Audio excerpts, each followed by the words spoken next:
Hello everyone, আজকে আমরা real অ্যানালাইসিসের একটা ইম্পর্টেন্ট কনসেপ্ট নিয়ে এসেছি, নেবারহুড এর কনসেপ্ট। দেখো, একটা পয়েন্ট রিয়েল অ্যানালাইসিসের খুব ইম্পর্টেন্ট কনসেপ্ট, ঠিক আছে?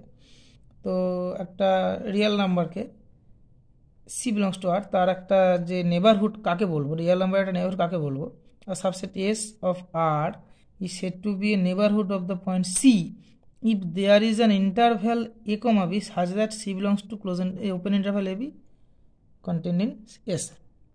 তার মানে সিকে কখন এসকে কখন সি এর একটা নেবারহুড বলবো যদি একটা ওপেন ইন্টারভ্যাল পায় যার মধ্যে সিটা আছে এবং সেই ওপেন ইন্টারভ্যালটা পুরোটা বড় এসের মধ্যে আছে।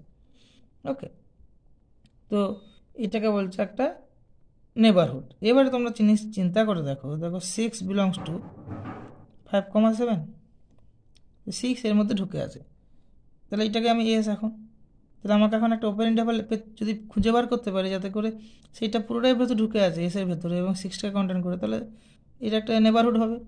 তুমি চিন্তা করে দেখো, যদি আমরা ওপেন ইন্টারভাল এবি যেটা এক্সিস্ট করার কথা বলছি সেটা যদি আমরা 5,7ই নিয়ে নিই তাহলে কোনো অসুবিধা নেই। তাহলে এটা ক্লিয়ারলি এটা হচ্ছে গিয়ে তোমার 5,7-এর মধ্যে আছে এবং 6 বিলং করছে ওর মধ্যে, তাহলে এটা একটা নেবারহুড হয়ে গেল। তার মানে an open bounded interval containing the point C is a neighbourhood. যেমন করে এটা হলো, দেখো এটা একটা ওপেন বাউন্ডেড ইন্টারভ্যাল যেটা কন্টেনিং সি, এখানে সি সমান হয় 6, যেটা হচ্ছে 6-এর একটা নেবারহুড। ওকে, এবার ডিনোট করা হয় এন অফ সি দিয়ে। এবারে আমাদের একটা ক্লোজ বাউন্ডেড ইন্টারভ্যাল কিন্তু হবে না এরকম কেস, কারণ হচ্ছে তুমি দেখো 1 বিলংস টু 1,3, বাট ওয়ানকে ঘিরে তুমি যদি একটা ইন্টারভ্যাল খুঁজে বার করতে পারো, ওপেন ইন্টারভ্যাল, এটা যে 1 এটা হচ্ছে 3, তাহলে দেখো এদিকে একটু পোর্শন বেরিয়ে যাবে।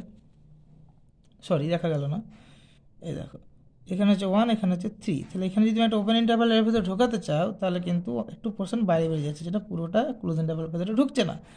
তাহলে ক্লোজ বাউন্ডেড ইন্টারভ্যাল কিন্তু প্রত্যেকটা পয়েন্টের নেবারহুড না হতে পারে, কিন্তু ওপেন ইন্টারভ্যাল তার প্রতিটা পয়েন্টে নেবারহুড হয়, ঠিক আছে?